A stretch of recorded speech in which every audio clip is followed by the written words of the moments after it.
Nagsalita na ang Pulis Makati na nabidyo ang deadma lang sa nag-counterflow na SUV sa EDSA Magallanes noong Lunes. Dahilan niya, ini-escort ng MMDA ang sasakyan na sangkot sa aksidente. Pwede ba yun? Umaaksyon si Dindo Flora.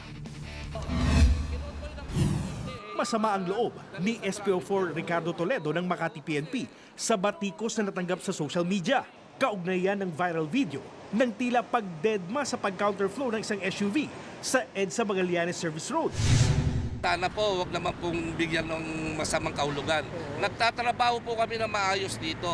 Alamin po na nila ang katotohanan.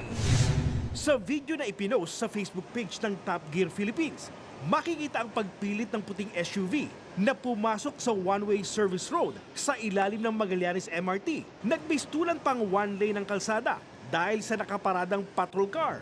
Ang problema, may isang dumating na armored van na hindi makadaan dahil sa liit ng espasyo. Dito na bumaba ang isang pulis mula sa loob ng patrol car. Tumulong ang ilang bystander. Pinatras ang SUV para makadaan ang armored van at ang ilang sasakyan.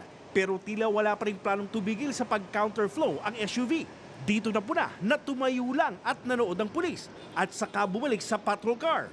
Paliwanag ni SPO4 Toledo na dawit sa aksidente ang SUV at isa pang sasakyan. Nagkataon daw na naiwanan ito ng escort na MMDA traffic constable. Nagpaalam umuno sa kanyang enforcer na magka-counterflow para madala ang mga sasakyan sa Traffic Bureau ng Malugay Street sa Makati. Itinuro niya na kasama, convey niya yung mga sasakyan na yon. Kaya pinabayaan ko na. Kasi hawak niya na yung kaso. EDSA to, along EDSA, hawak po nila to. Kami po, local kami, patrol po kami. Sinugundahan ng ilang bystander at tindera ang kwento ng pulis. Yun nga, nag-counterflow sila, kaya lang napabayaan ng escort. May nangunguna pong MMDA, yun, traffic enforcer. Yun lang po, may kasunod na yung dalawang sasakyan. Kinumpirma naman ng Traffic Enforcement and Investigation Unit ng Makati na dinala nga sa kanila ang SUV na nabidyoang nag-counterflow at ang nakasagian nitong sasakyan. Nagsasagawa ng MMDA ng investigasyon. Ginagawa lang daw ng kanilang tauhan ang kanilang trabaho, pero di raw dapat nag-counterflow.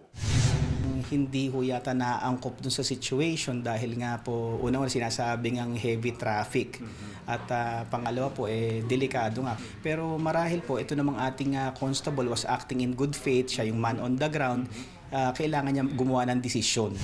Umaaksyon, Dindo Flora, News 5.